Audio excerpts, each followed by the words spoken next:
สถานีวิทยุโทรทัศน์ไทยทีวีสีช่อง 3 อสมท ร่วมกับบริษัทโฮมรันเอนเตอร์เทนเมนต์จำกัดภูมิใจเสนอชุมชนนิมนต์ยิ้ม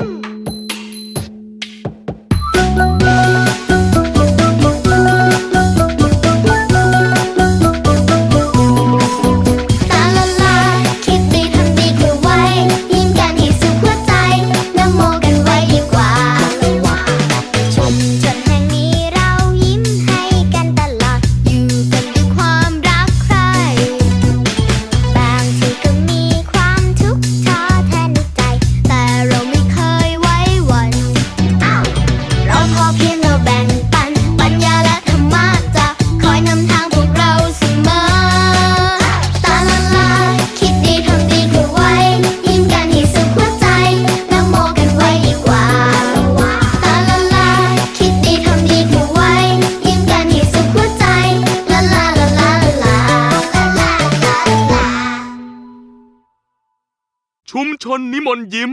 ตอนนักร้องเสียงทองแหมถ้ารู้ว่าตอนประกวดร้องเพลงวันงานบุญมีโปรดิวเซอร์ค่ายเพลงยักษ์ใหญ่มาดูด้วยแล้วก็ฉันก็จะขอขึ้นไปโชว์ลูกคอกับเขาบ้างแล้วล่ะดูสิดูอัลบั้มยังไม่ออกแต่ราศีคนดังก็เปล่งประกายเลยนะเจ๊ไฝเจ๊ไฝเก่งนะเนี่ยแบบนี้พอเป็นนักร้องดังแล้วหมู่บ้านเราจะหาช่างเสริมสวยจากไหนยันนี้แหมก็ไม่ขนาดนั้นหรอกจ้าฉันเองก็กลัวอยู่กว่านักร้องจะทำเทปออกมาได้เนี่ยมันเหนื่อยมากเลยนะกว่าจะแต่งเพลงกว่าจะเข้าห้องอัดจริงเหรอคะงั้นเจ๊ไฝสู้ๆนะคะหมวยเล็กเอาใจช่วยค่ะซีดีวางแผงเมื่อไหร่เดี๋ยวจะให้เอามาวางขายที่ร้านเลยค่ะงั้นเจ๊จะสู้เต็มที่เลย เจ๊ไฝไปซ้อมได้แล้วค่ะผู้จัดการมาเรียกแล้วฉันไปซ้อมก่อนนะลาลาลาลาลาลาลาลาลาลาลาลาลาลาลาลาลาไงลมยังไม่พอใช่ไหมไปซ้อมเป่านังยางใหม่ไปค่ะ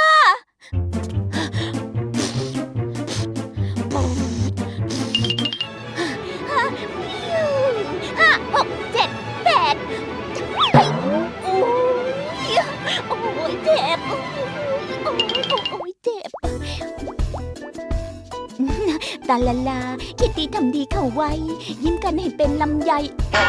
ไม่ได้ไม่ใช่อย่างนี้นี่ก็ยังไม่ลงตัวเลยอ่ะยิ้มกันให้เป็นมาลัยนี่ก็ไม่ดีนี่ก็ไม่ได้นั่นก็สั้นไปยาวไปโอ๊ยไม่ไหวจะเคลียร์อ่อนเพลียจะแต่งทำไมแต่งเพลงมันยากอย่างนี้นะเนี่ยแต่ไม่ได้ลำบากแค่ไหนเราต้องสู้เอาละครั้งนี้ให้ได้นะซ้อมมา3 เดือนแล้วถ้าร้องผิดอีกโดนแน่ตาลาลาคิดดีทำดีเข้าไว้ยิ้มกันให้สุขหัวใจนะโมกันไว้ดีกว่าซ้ายหน่อยขวาหน่อยพลิ้วอย่าพิม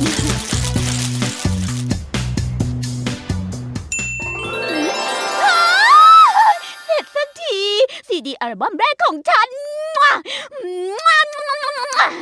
คราวนี้ซีดีก็จะขายที่เป็นเทน้ำเทท่าคนทั้งบ้านทั้งเมืองก็จะได้ร้องเพลงของไฝทองนักคลองพุทธแล้ว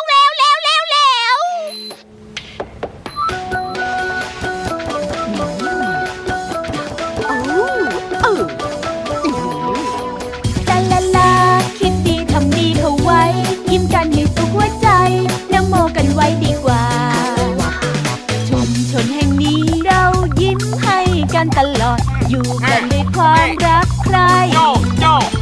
บางทีก็มีความทุกข์ท้อแท้ในใจแต่เราไม่เคยไว้วัน